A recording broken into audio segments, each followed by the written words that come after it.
Hey everybody, welcome back to the channel. We got a lot going on here. A lot has happened since the last video. So I want to get you updated real quick and a few subjects to talk about. So let's take a look. So let's back up a little bit. As you can see, the front end has been removed. It exposes our body damage over here.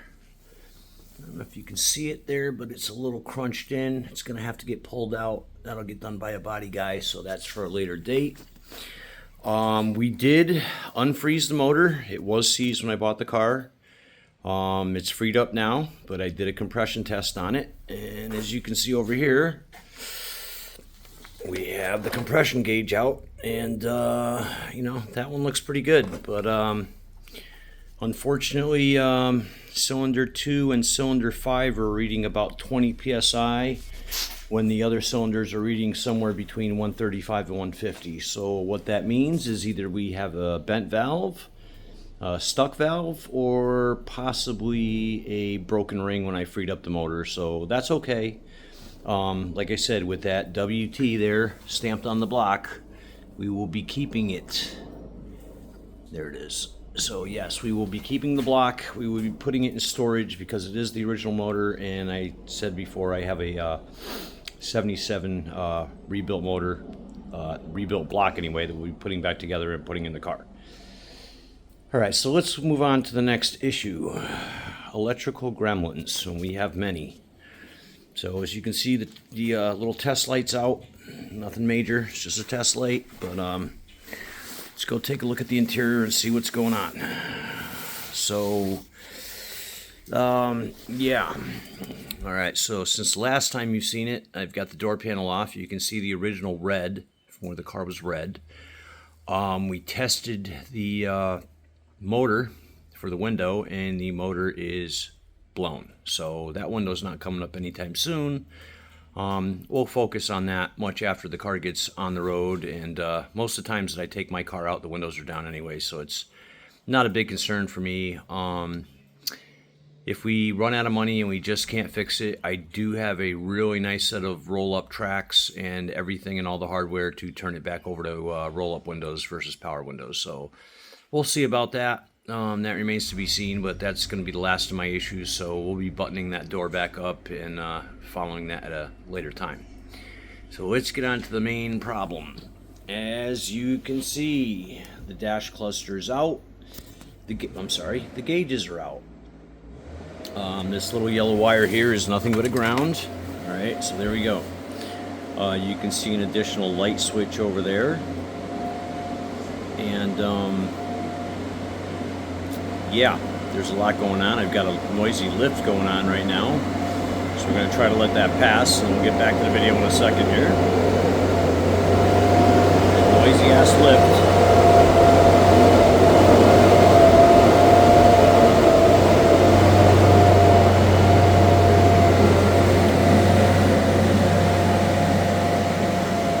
Yes, the pleasures of living in an apartment building when you're trying to sleep working third shift. Okay, so let's get back to it. As you can see up on the dashboard, there's a light switch up there for the headlights. There's another headlight switch over here on your left.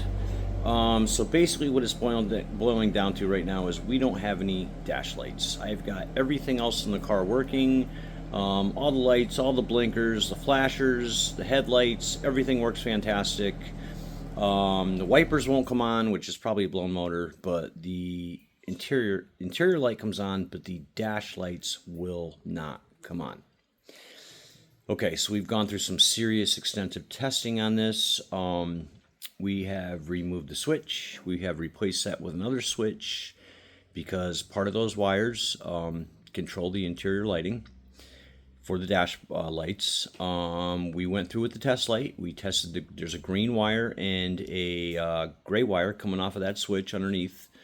We tested both of those when the switch is on. They both have power.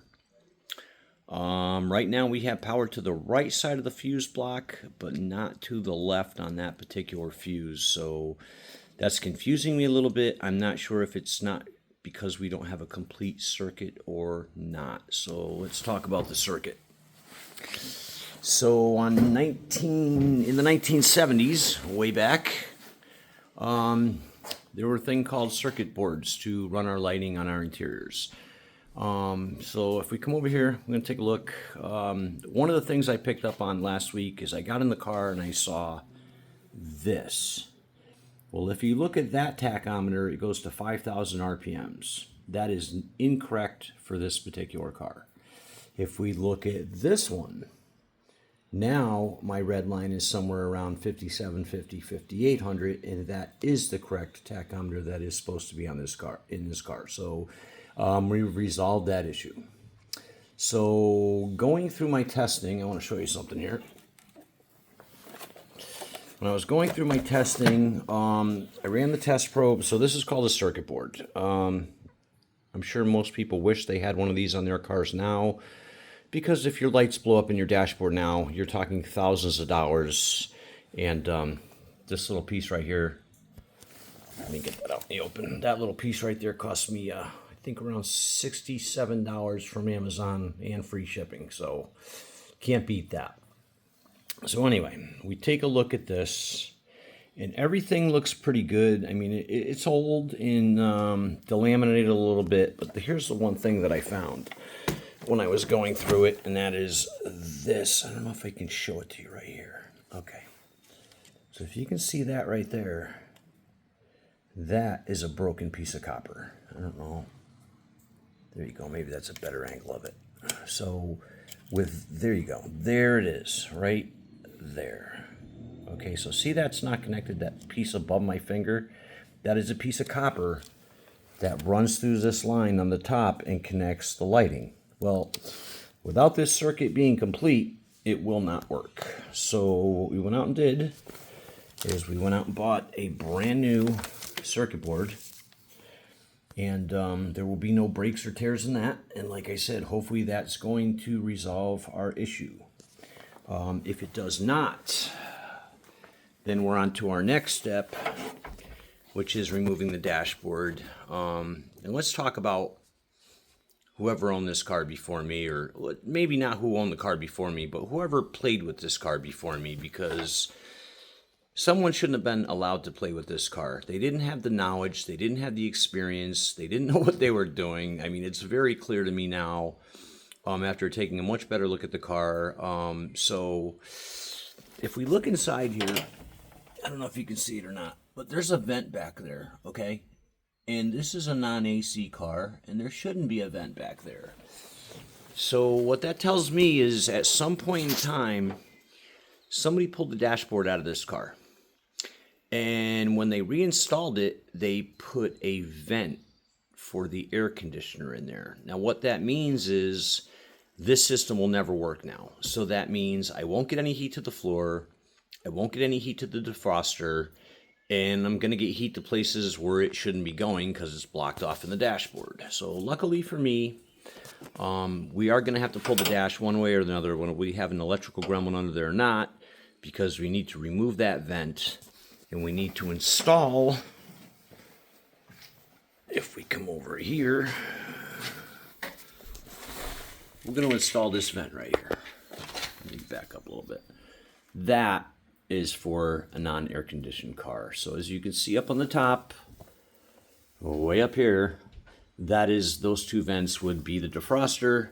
Then down below is where the box connects to the heater box. When I remove the other piece out of the car, I will show you, it's not even close. Why anybody would ever think to put that vent in there is beyond me, but like I said, lack of experience, that could happen. So as you can see, all the lights are wired up, bulbs are in, everything works. The headlights, the blinkers, the hazards, it's all good. The motor spun over, everything's going to work as it should.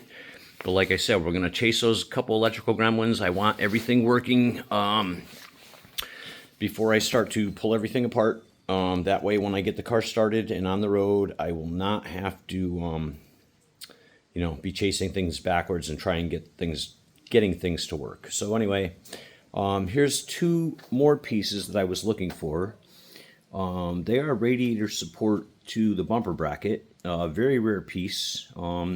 I actually found a pair in Montreal, Quebec But a day or two later, I was able to locate these locally, and yeah, it worked out pretty well. So that's the update. We will be, scrambling out some of these electrical gremlins, and very soon here we're going to be removing the motor from the car, so we can start to build the car back up. I've already ordered the brakes. I've ordered the master cylinder. I do need to go out and get the front calipers and eventually order the rear brakes, the drums, the hardware, and all that. Pretty much other than that, then the braking system should be complete. So that's it for this video. I want you guys to have a great day, and remember always, Pontiac, power forever. Peace out.